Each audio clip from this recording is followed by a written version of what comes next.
really couldn't imagine. A young man is in the middle of one of his regular night jogs through the park. He loves running through this park at night. It's dark, the air is cool, and the sounds of the city that surround the park disappear, offering peace, quiet, and a small reprieve from the busy world. He jogs along a path that winds through the park and starts upon a section that is surrounded on both sides by tall trees. He follows the path around a sharp bend and is stopped in his tracks. Standing there, in the middle of the track, is a figure. It has its back to him and isn't moving. He's tall and so uniformly black that he almost disappears into the night. Whoever or whatever this is, he's scared of it. But the creature doesn't move, and neither does he. He's frozen, unsure of what to do, when the creature suddenly turns his head towards him, revealing a pair of bright, glowing eyes. The runner is so terrified he can't even scream. He falls and crawls backwards in the dirt, trying to get away from the creature. The creature turns its body towards him and begins stepping forward. The runner scrambles to his feet and runs. He's sprinting as hard and as fast as he can, adrenaline pumping, heart pounding, trying to put as much distance as he can between himself and that thing. His muscles burn, his lungs ache, but he can't stop. Finally, he's back at his house. He bursts through the door, locking and bolting it behind him. His girlfriend is reading on the couch and doesn't understand what's going on. After struggling to catch his breath, he tries to explain what he saw on the path, but his girlfriend just laughs. A giant man with glowing eyes? He was just seeing things in the dark. It was probably a dog, nothing that would justify the panic he was now in. The next day, he's left wondering if he really was mistaken. Those piercing, glowing eyes are burned into his mind, though. Maybe his girlfriend was right, and it really was just a dog. Yes, that must be it. His mind was just playing tricks on him in the dark. Even so, he's going to stick to running inside, at least for a little while. But he soon finds that he's having a hard time. He notices that he's running out of breath much quicker than normal. Is he coming down with something? He doesn't feel sick, but then why is he suddenly so weak? 2 weeks have passed since he saw something in the park.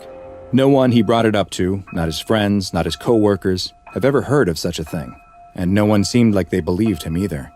At this point, he is feeling sure that he really did imagine it, but he can't get that image of whatever it was out of his head.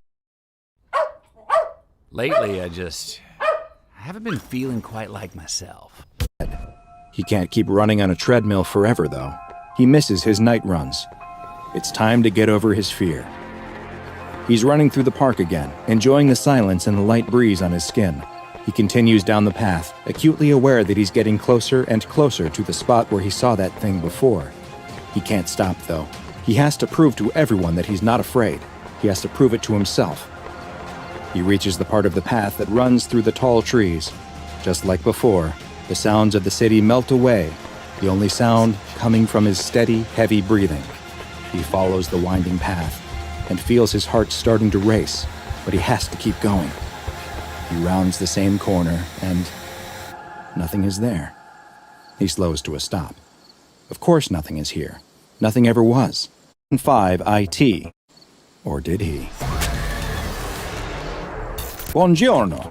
Today's file comes from the Italian branch of the SCP Foundation. SCP-015-IT, also known as the Boogeyman. SCP-015-IT is a humanoid entity that stands just under 2 meters tall. Its body is devoid of any hair, and its dark, black skin absorbs 98% of all light, making it virtually invisible in low light. Its head lacks a nose or ears, but these missing features are hardly noticed, because if you see 015-IT, its eyes are what demand all of your attention. While the Boogeyman's skin is completely black, its eyes contain light-producing organs on the irises, causing them to glow in the dark, like a deep-sea predator. Its mouth contains 8 pointed teeth on both the upper and lower jaws, and a long 28-centimeter forked tongue. The 2 tips of its tongue each have a hollow, needle-like organ that leads straight into its esophagus. More on what it does with that specialized biological feature soon. Physically, SCP-015-IT is rather slight, but it is surprisingly strong and easily able to overpower an adult human. Its skinny arms are much longer than an average human's, and each of its 4 fingers ends in a razor-sharp claw.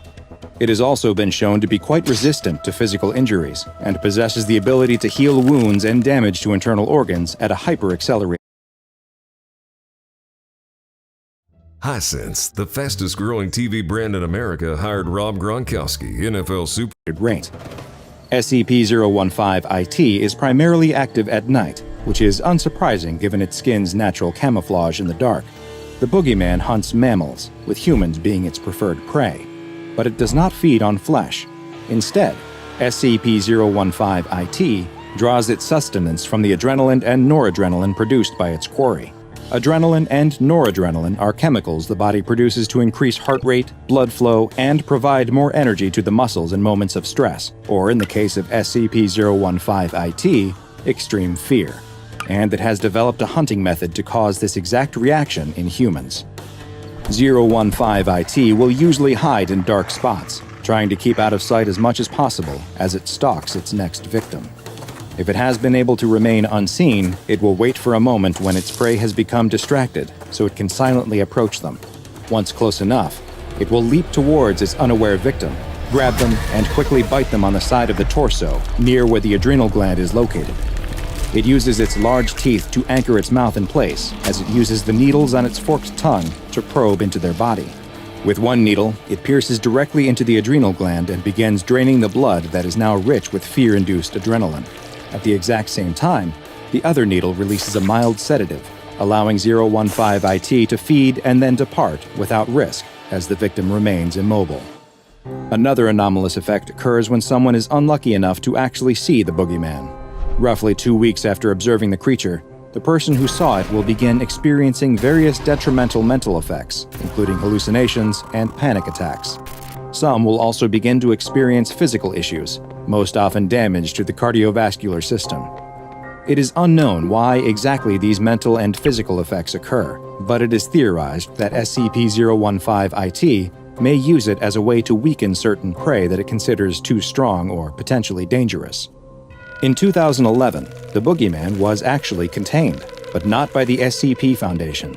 The Brotherhood of St. George's Knights is a secret order in the Catholic Church that was created by the Pope in the year 453 to either contain or eliminate all anomalies, and it was this group that first captured SCP-015-IT, which they designated as Dia 212, in line with their own classification system. While it was in their containment, they made a number of discoveries about the creature that they labeled as a shadow demon. First, they found that while it feeds on the fear of its victims by ingesting their blood, it doesn't actually require this to survive. Dia 212, as they call it, is an unstable entity, and feeding allows it to maintain its physical shape in our reality. In addition to its impressive physical strength, the boogeyman is also quite intelligent, as seen by its ability to Your mattress shouldn't buckle under pressure, because a mattress that buckles non-holy version. During the course of research are similar to a pained cry, monster that it had become. Father Ilardi was making good progress with the creature, and it seemed like it was even growing fond of him and his disciples. But his advances were halted when they were attacked by a group of soldiers from the Fascist Council of the Occult, a terrorist group that seeks to use anomalies as weapons in their quest to disrupt the social order. In the attack, several of the Brotherhood were killed, and in the commotion, SCP-015-IT escaped.